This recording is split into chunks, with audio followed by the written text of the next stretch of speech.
उपमहादेश. मी आमचे वडील नवनाथांची एक नवनाथ भक्तीसार जवळजवळ 10 ते 12 पारायणं झालेले आहेत त्यांचे वयामानानुसार त्यांना ते जमेना. त्याच्यानंतर मी नवनाथ भक्तीसार वाचायला सुरुवात केली. जवळजवळ 7 ते 8 पारायण माझी झालेली आहेत आणि माझी किंवा आणि संपूर्ण कुटुंबाची ही नवनाथांचे दर्शन घेण्याची इच्छा होती. आम्ही सर्व शोधत होतो, परंतु ही स्थानं जी आहेत ही दुर्गम ठिकाणी आहे आणि हे ठिकाण जे आहेत ना काही लोकांना माहीतही नाही. हे नवनाथ भाऊंनी आम्हाला त्या मूळ स्थानावर नेलं, मूळ स्थानावरती दर्शन घेतलं आणि दर्शन घेतानाही आम्हाला भर्तरीनाथांचा तो चमत्कार जाणवला.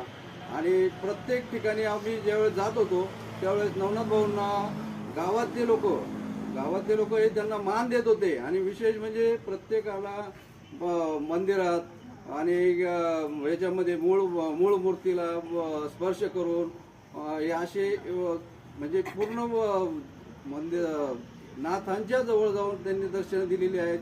प्रत्येकाचं याच्यामध्ये समाधान झालेलं आहे. आणि त्यातले त्यात म्हणजे या जी यात्रा आहे ही यात्रा पूर्णपणे सफल झालेली आहे.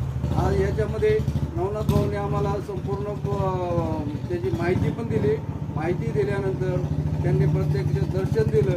दर्शन दिल्यानंतर जी जेवणाची राहण्याची आणि ही खाण्याची ही एकदम उत्तम सोय, कुणालाही कोणत्याही प्रकारे अजिबात तकलीफ झालेली नाही आहे आणि सगळे आनंदामध्ये आहेत. आज जवळजवळ मला वाटतं सर्वांना आपल्या प्रवाशांना नाथभक्त पावल्याचा आनंद आज मिळतोय आणि त्याच्यामुळं मी नवनाथ भाऊंचे पहिले आभार मानतो. त्याचबरोबर आमची सुनबाई जयश्रीताई यांनी पण आम्हाला खूप हसत खेळत आणि मजेत म्हणजे एकदम असं एकत्रित राहून सर्वांना करून बाकीचे दर्शन वगैरे घेतलेत आपण. त्याचबरोबर आपले गाडीचे वाहन चालक निलेश भाऊ यांनी पण एकदम गाडी इतकी व्यवस्थित चालवली की कोणालाही अजिबात तकलीफ झालेली नाहीये आणि त्याच्यामुळं त्यांचेही आम्ही आभार मानतो. सर्व यात्रेकरूंचे आभार.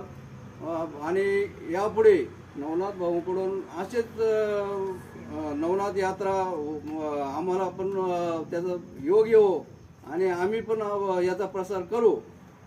एवढं बोलून माझे 2 शब्द. नमो.